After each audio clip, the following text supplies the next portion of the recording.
Nimeona ilikuwa kwa gazeti, Governor Mandera anajenga 120 flats hapa karibu na Parklands. Alikuwa na kesi na shule.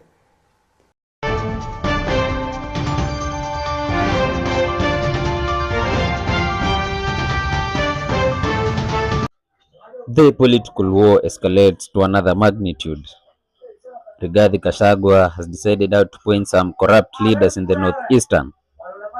Let's see what Rigathi Gachagua had to say about the North Eastern leaders. Nimeona ilikuwa kwa gazeti, Governor Mandera anajenga 120 flats hapa karibu na Parklands. Alikuwa na kesi na shule. Iko shamba ya shule, wanapigania na shule. Hizo flats 120, cost of building a flat in Nairobi is about 20 million, ambaye naye inakuja na uso 30 million. That is a cost of 2.4 billion. Huyu governor alikuwa speaker juzi. Hii pesa ametoa wapi? Lazima watu ya Mandera wajiulize kwa nini, what is the relationship between hii mjengo ya 2.4 billion iko Nairobi na kukosa any facility in Mandera. Hawa waheshimiwa, na mimi sina ubaya na hawa, lakini lazima ukweli usemwe. Hii malls yote iko hapa ni yao. Mahoteli yote ni yao. Maflati ni yao. Lavington wamenunua, South Sea wamenunua. Mimi sisemi wasinunue. Kama wako na pesa, kwa nini hawezi jenga Garissa? Kwa nini hawezi jenga Mandera?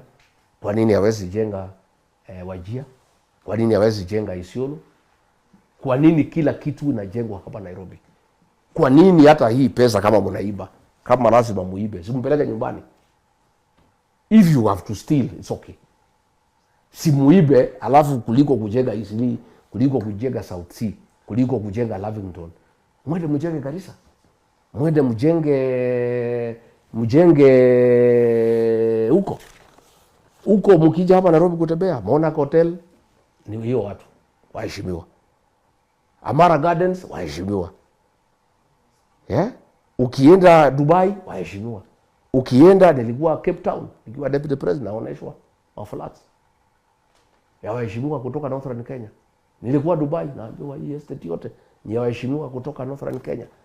Sasa hapa Karen wamenunua kila kitu, wanajenga hapa. Hatusisemi hii waheshimiwa wasijenge, hapana, ni haki yao. Lakini si wafanye kazi nyumbani. Why are you building malls when there are no schools where you come from? Governor wa Mandera kwao nje, there is no school hapo nje.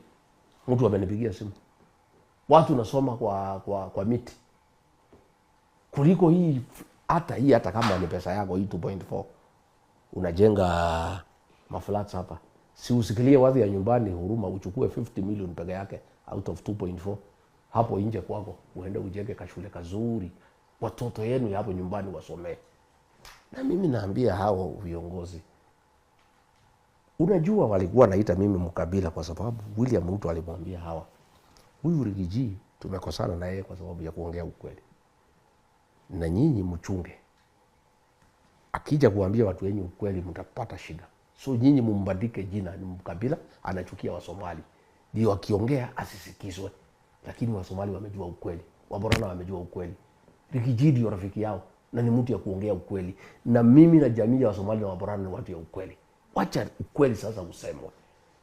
For how long watu wa Mandera, watu ya Garissa, watu ya Wajir, watu ya Marsabit, watu ya Isiolo wataendelea kuumia na pesa iko ya kufanya kazi?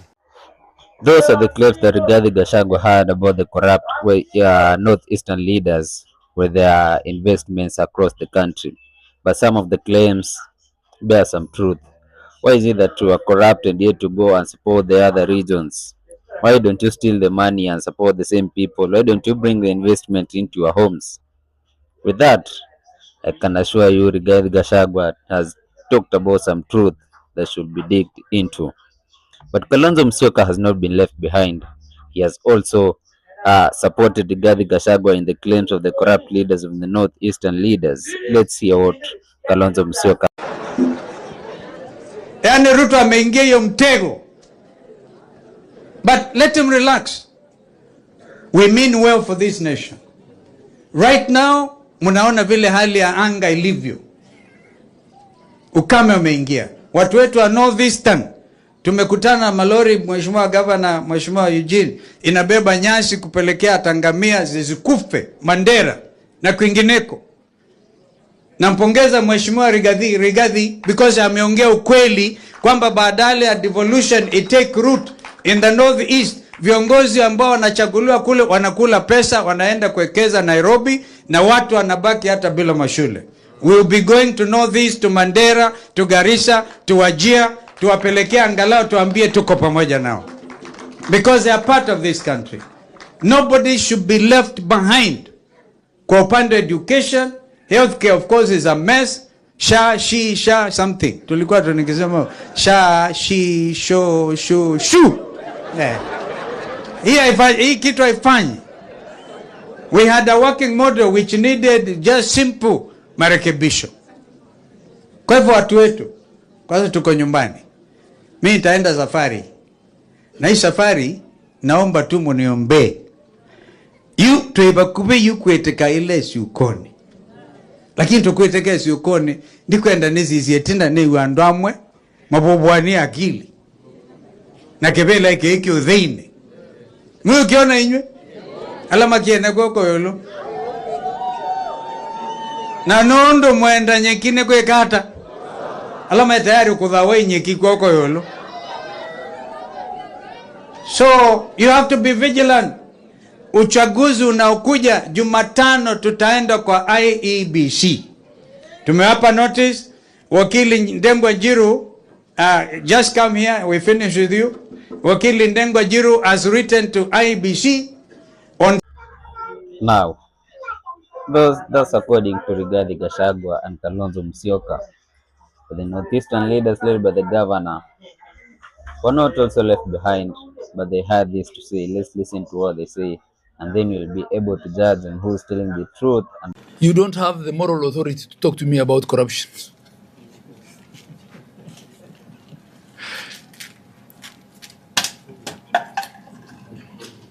The developmental gap between this region and the rest of the country cannot be attributed to or cannot be explained by either CDF expenditure or equitable share money, devolved money expenditure. No. Fact of the matter is we have done more with devolved funds than the average county in Kenya. How many counties in Kenya have constructed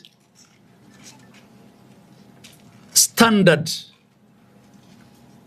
tarmac roads of over 50 kilometers from equitable share?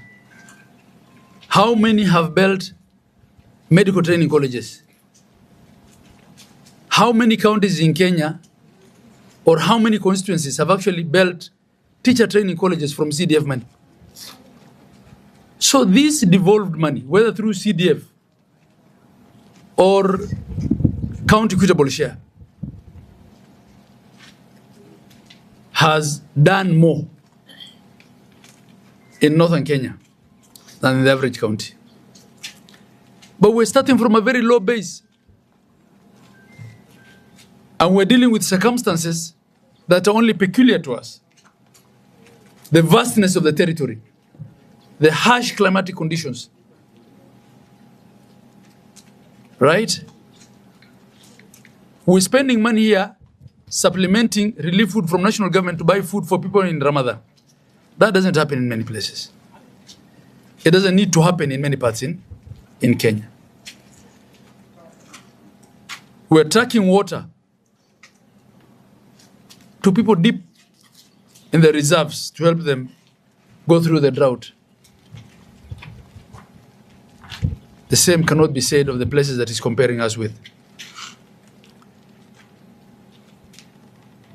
So our underdevelopment is as a result of legacy issues. It has nothing to do with what he's saying.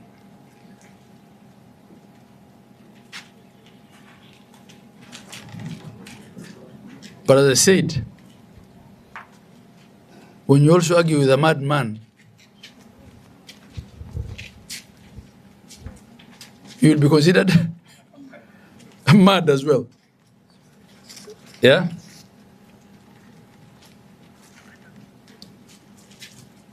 We don't need to pave our schools. Our sand is fine. Yeah, we don't need to pave schools. Paths in schools. We can walk around. All we need is the classrooms. Wajir South constituency, which is 22,000 square kilometers, is 81 times the size of Kiharu constituency. And Wajir County is equal to over 20 counties, the size of over 20 counties combined.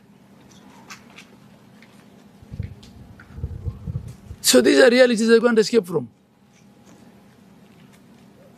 But I think the bitterness is emanating from the fact that as a region, we have made a conscious decision to support the current government, to support broad-based government, and to support the re-election of President William Ruto. God willing, in 2027. And we have absolutely no apology. What's your take on what the two opposition leaders have said, that's Rigathi Gachagua and Kalonzo Musyoka? Are their claims valid? Let's discuss that in the comment section. And if you're watching us for the first time, please subscribe to the channel so that whenever we be producing a video like this one, you'll be automatically getting a notification for political analysis and other stories and the headlines. And your support will not be taken for granted.